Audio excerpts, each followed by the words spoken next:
Mesdames et messieurs, bonsoir et bienvenue à ce journal dont voici le sommaire avec Kibambi Shentoa. Le Premier ministre a déposé ce lundi au bureau de l'Assemblée nationale le projet de révision de la loi électorale pour Bruno Tshibala. Cet exercice constitue exactement un grand pas vers la mise en œuvre de l'accord du 31 décembre 2016. On a célébré ce lundi 20 novembre la journée internationale de l'enfant. C'est dans le but de promouvoir le respect et les droits des enfants justement dans le monde. Merci de continuer à nous faire confiance. Vous avez raison. Tout d'abord, cette nouvelle, 6 morts, dont 4 miliciens et 2 loyalistes. C'est le bilan des affrontements qui ont opposé hier, dimanche, les FARDC à une coalition des miliciens Maï-Maï à Boulambo Issalé, une localité de la chefferie de Bachou, en territoire de Béni au Nord Kivu. Selon le lieutenant Jules Ngongo, porte-parole des opérations Soukula en Sud, contacté par Radio Okapi, ces affrontements ont également fait 7 morts, dont 3 du côté de nos forces armées. Direction le Palais du Peuple, où le Premier ministre, je vous le disais, a déposé ce matin le projet de révision de la loi électorale au bureau de l'Assemblée nationale. Ce projet modifie et complète la loi de 2006 organisant les élections présidentielles, législatives, provinciales, urbaines et locales. Rachel Kichita, Eric Ndongala. Au bureau du président de l'Assemblée nationale, le Premier ministre s'est fait accompagner du ministre d'État en charge des relations avec le Parlement. Bruno Tshibala a déposé le projet de loi modifiant et complétant la loi numéro 6/006 du 9 mars 2006 organisant les élections présidentielles, législatives, provinciales, urbaines, municipales et locales. Avec l'adoption de ce projet de loi, nous aurons élagué une contrainte importante dans la chronologie calendrier pour les élections générales du 23 décembre 2018. Je pense qu'un pas important vient d'être franchi dans la mise en œuvre de l'accord et le cap qui est mis sur les élections comme terminal processus que nous avons engagé pour régler la question de la crise politique qui a sévi dans notre pays avec les élections du 23 décembre 2018. En croire le Premier ministre, le projet de loi déposé contient des innovations importantes. Elles sont nombreuses.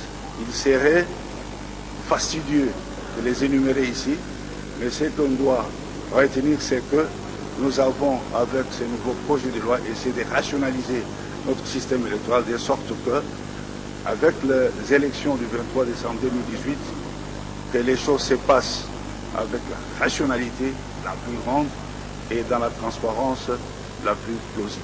Selon le chef de l'exécutif national, le président de l'Assemblée nationale lui a rassuré de l'adoption de ce projet de loi dans les plus brefs délais. Et pour rappel, c'est au plus tard le 30 novembre prochain que le Parlement doit adopter le projet de loi conformément aux contraintes en annexe du calendrier électoral publié le 5 novembre par la Commission électorale nationale indépendante. Toujours à l'Assemblée nationale, le ministre des Infrastructures, Travaux publics et Reconstruction éclairait la lanterne des députés nationaux sur l'état des lieux des infrastructures en République démocratique du Congo. De son côté, l'auteur de la question orale avec débat se dit satisfait. Serge Mayamba reconnaît tout de même qu'il y a des défis à relever. Je vous propose de suivre Thomas Louaka et Serge Mayamba au micro de Félix Ilunga et Eric Kalambaye. Les difficultés énormes que nous avons dans les domaines des infrastructures, ce sont les difficultés financières. Comme vous le savez, aujourd'hui, nous avons des problèmes comme vous le savez, les recettes du Trésor public ont connu une baisse à la suite de l'effondrement des cours des matières premières. Et deuxième difficulté que nous avons aujourd'hui, le chef de l'État, Joseph Kabila, et le gouvernement ont levé l'option de prioriser les élections dans notre pays. Donc lorsque les ressources entrent au Trésor public, la priorité des priorités c'est les élections. Nécessairement cela affecte la construction ou l'entretien de nos routes. Mais on essaie quand même de trouver un équilibre avec le maigre moyen que nous avons. Je crois qu'il s'est agi d'un travail sincère que nous avons remercié, mais il nous revient à nous en tant qu'autorité budgétaire de faire en sorte que ce ministère soit doté de plus de moyens pour permettre à la population de se retrouver dans ses attentes les plus essentielles. Il y a des choses à faire, d'autant plus que le ministère des Infrastructures a initié des travaux, a réalisé des travaux, mais qui nécessitent un suivi. Parce que non seulement certains ne sont pas achevés, il y en a qui sont donc à l'abandon, mais il y a aussi un problème lié à l'entretien de certaines infrastructures qui existent. Entre-temps, à la Chambre haute, le ministre des Mines répondait à son tour aux préoccupations des sénateurs sur l'exportation frauduleuse du cobalt dans l'ex-province du Katanga. Selon Martin Kabouiloulou, le gouvernement a déjà mis en place une batterie de mesures pour lutter contre ces pratiques, des réponses qui n'ont pas du tout satisfait l'auteur de la question orale, Flore Moussendou, Félix Ilunga et Eric Ambaye, reportage. Depuis trop longtemps, des millions de dollars échappent à la République démocratique du Congo suite à la porosité de ses frontières. Des minerais sont exportés non certifiés et même à l'état brut, principalement dans l'est du pays et dans l'ancienne province du Katanga. Les minerais traversent frauduleusement les frontières nationales. Et le cas sous examen concerne le cobalt qui est déclaré à l'export comme matériau des constructions, en l'occurrence les briques, étant donné que ce produit est exonéré d'impôts et autres taxes de l'État. Pour l'auteur de la question, cette pratique constitue pour les entreprises minières concernées un moyen de se soustraire à la fiscalité. En définitive, le ministre des tutelles promet des mesures drastiques en vue de canaliser les recettes dans ce secteur. Cette question de fraude, je la combats depuis longtemps. À l'Est, c'est encore plus grave, mais nous avons fait beaucoup d'initiatives pour combattre ceux qui sortent avec les minerais. Il y a un manuel de procédure de l'extraction des minerais jusqu'à l'exportation. Bon, une société minière qui exporte en désignant comme nature de marchandises exportées matériaux de construction et que ces documents-là, ces matériaux passent sans que les services ne les arrêtent, je prendrai des mesures, vous allez l'entendre. 15 jours d'ailleurs, c'est beaucoup. Non satisfait, l'auteur de la question a demandé et obtenu de l'Assemblée plénière la transformation de sa question en une motion d'interpellation. Mais il a accordé tout de même 15 jours au ministre des Mines de corriger les erreurs. Mon deuxième objectif, c'est que le ministre arrête ça. Et pour ce faire, si la plénière m'accorde cette interpellation, je ne vais pas l'actionner tout de suite. Je vais laisser le temps au ministre de corriger et estimer, collègues, si j'ai eu ces informations, s'il y a correction, j'aurai les informations. Cette pratique coupable constitue un manque à gagner pour le Trésor public. Selon le ministre Martin Kabouiloulou, le gouvernement assure depuis la formation continue des agents et cadres de son ministère pour un rendement optimal. Le rassemblement limité depuis ce lundi en séminaire de formation. Ces assises de 2 jours se déroulent à huis clos. L'objectif de ce séminaire est de peaufiner les stratégies pour l'organisation des élections conformément à l'accord de la Saint-Sylvestre. Puisque nous sommes déjà dans le chapitre des partis politiques, signalons que l'Envol a démenti les déclarations de la police selon lesquelles le meeting politique qu'il a organisé samedi dernier dans la ville de Kenge, au Kwango, n'était pas autorisé. Le parti de Délicé Sanga précise que la maire ou le maire de la ville de Kenge était informé de la manifestation 3 jours avant qu'une décision intervienne. Cette activité ne lui a pas été notifiée. Gloria Seya.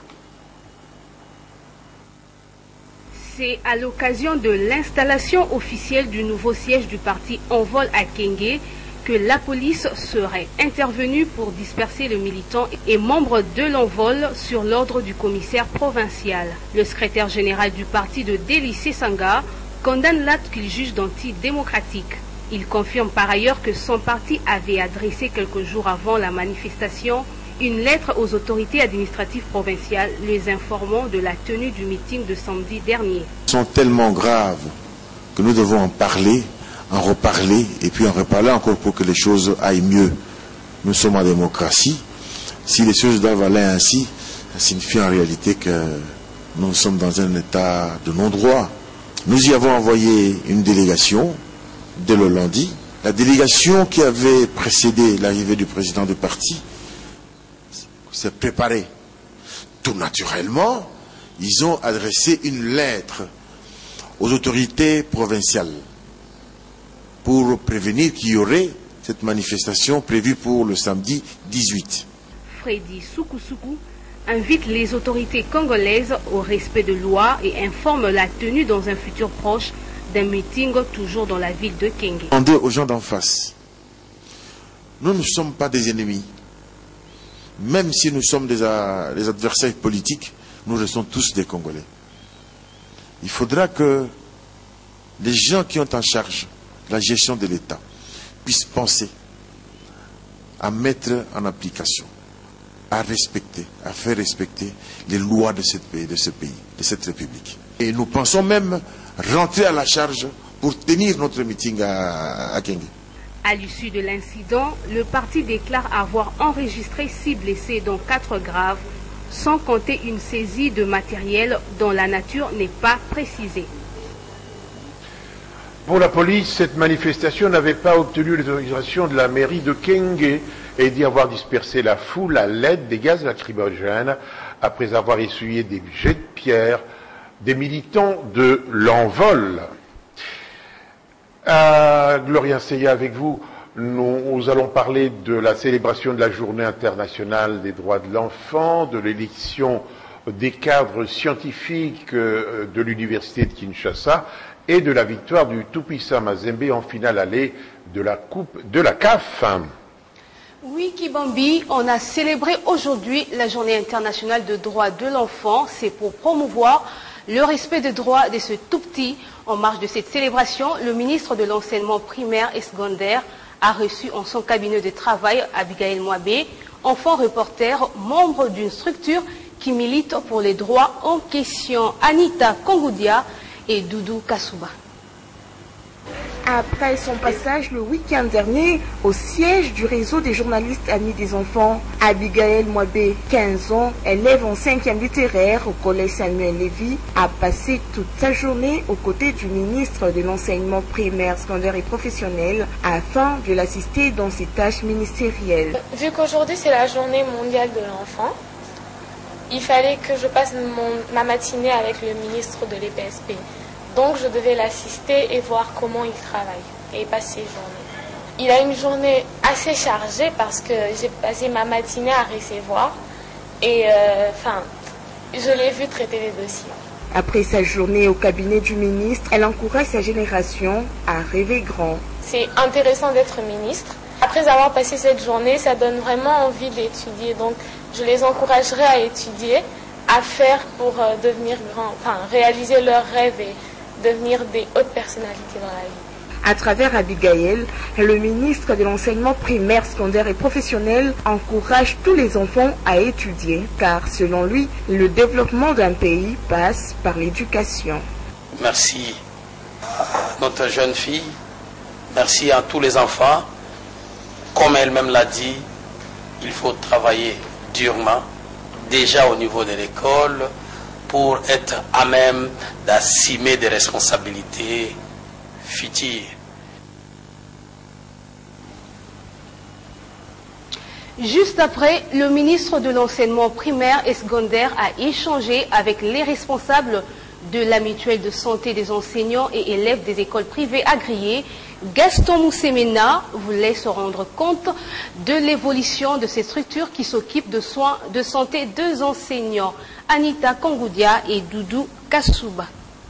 Après échange entre le ministre de l'enseignement primaire, secondaire et professionnel et les responsables de la mutuelle de santé des enseignants et élèves des écoles privées agréées, les deux parties ont convenu d'appuyer sur l'accélérateur pour la matérialisation de ce projet social. Première étape, la prise en charge des enseignants. Nous sommes dans les différentes étapes de négociation avec les partenaires éducatifs. Et le ministre nous a fait venir pour savoir d'abord à quel niveau on se situait. Il a été décidé par son Excellence, Monsieur le ministre, que nous puissions commencer la mise en pratique de la mutuelle de santé du secteur privé de l'enseignement au niveau du comité de pilotage, c'est-à-dire que nous prenions d'abord en charge les différents enseignants des écoles privées agréées. Du côté des associations de parents et des écoles privées agréées, on salue l'avènement de la mutuelle de santé du secteur privé. À tous les enseignants qui œuvrent au sein du secteur privé, qu'ils doivent compter sur la mutuelle de santé qui va s'approcher près d'eux pour faire passer le message. En tant que parents, avons bien reçu la nouvelle information de la mutuelle de santé des enseignants et des élèves. Les coordinateurs des écoles privées catholiques louent l'initiative qui permet de réduire le coût de soins de santé. La MUCEPA est pour nous vraiment une voie de salut qui nous permet de faire, de faire soigner nos enseignants et leurs familles à un coût vraiment très raisonnable. Le ministre de l'enseignement primaire, secondaire et professionnel demande aux responsables de la MUCEPA d'accélérer avec la sensibilisation pour une adhésion massive des bénéficiaires qui sont les enseignants et leurs familles. Les 524 cadres scientifiques de l'Université de Kinshasa ont élu le week-end dernier les dirigeants de leur association. Sur les 8 membres. Seul le président n'a pas été formellement élu. Les 3 candidats n'ayant réuni le 2/3 des suffrages exprimés, un second tour sera nécessaire pour le départager. Reportage. Le comité dirigeant de l'association des cadres scientifiques de l'Université de Kinshasa est renouvelé tous les 3 ans. Rendez-vous a été pris en début de semaine afin de pourvoir aux 8 postes en jeu. Si le vice-président et autres secrétaires général, trésoriers et commissaires aux comptes ont été formellement élus, les candidats à la présidence n'ont pu être départagés, aucun des 2 chefs de travaux en course n'ayant obtenu la majorité absolue des 524 votants. Nous sommes également en difficulté, mais nous avons prouvé qu'on peut organiser des élections en dépit des difficultés financières. L'article 38 de la loi électorale dit qu'il faut organiser immédiatement. Alors, la notion d'immédiateté est discutable en droit. Et donc, on se pose une question, est-ce que immédiatement veut dire dans le minute qui suit, c'est-à-dire Iketnouk, ou dans un bref délai? Un second tour devrait être donc organisé dans les 7 jours, contrairement aux vœux du comité organisateur qu'il a prévu dans la foulée du dépouillement. Je suis en train d'exprimer l'inquiétude de toute la communauté scientifique, parce qu'il est clair, devant tous les témoins, que les candidats Moueba abattus à plate couture sont challengés. Et donc, les règlements disent que, voilà, il faut en fait organiser le 2e tour immédiatement. Messieurs les journalistes, c'est du français. Nous sommes à l'université de Kinshasa. Immédiatement, ça veut dire maintenant même. Parce qu'il y a les votants, vous les avez vus, les électeurs, nous sommes là. Les candidats sont là. Et pourquoi maintenant, en fait, renvoyer, en fait, s'inédit les élections? Donc ça, ce n'est que l'interprétation partielle des choses. Et ça, en fait, on n'en veut pas. L'association des cadres scientifiques de l'université de Kinshasa compte en son sein les chefs de travaux et assistants, ainsi que d'autres candidats au doctorat. Sport à présent, vers un nouveau titre pour les TP Mazembe, les Corbeaux de Lubumbashi ont battu Super Sport d'Afrique du Sud sur un score étriqué de 2-1. C'était hier à Lubumbashi, dans le cadre de la finale allée de la Coupe de la CAF. Première victoire de Mazembe face à la même équipe en 3 confrontations. Le match retour se jouera samedi prochain à Pretoria. Paul Kazozo pour le reportage. Un seul rendez-vous ce mardi au stade Tata Raphaël pour la suite de la première journée de la zone ouest. C'est lui entre le Derrick Lomotin-Pembe, l'une des grandes puissances de l'ouest, et l'AC Rangers, nouveau venu et à sa première expérience dans la circonférence. En dépit de ce statut, l'AC Rangers se voit loin et grand.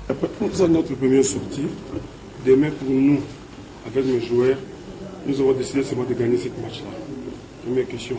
Les relations entre Lambert Ossano et les deux CMP, nous ne connaissons pas ça. Moi, j'ai fait un contrat avec Lambert pour gagner les matchs, pour maintenir l'équipe division 1 de la foot, et puis jouer les playoffs. Attendu aussi pour le même exercice, Otis Ngoma, le maître à penser du DSMP, interné au Safari Beach, n'a pu joindre le siège de la Lina Foot. Et du coup, place aux entraîneurs des équipes programmées pour le mercredi 15 novembre 2017 au stade Tata Raphaël. Tous appelés pour le même face-à-face avec la presse. Du match, chaque 11 est Nord Sport. Seul Ituta Yampumpa Tigana, le numéro 1, le coach de Nord Sport, a répondu à l'appel. Nous sommes obligés d'abord de gagner. De gagner la première journée pour remonter la morale des enfants. Et deuxième question, l'objectif du club de cette année, c'est comme tous les clubs qui se respectent, ils ont des objectifs, sortir champion, jouer la play-off.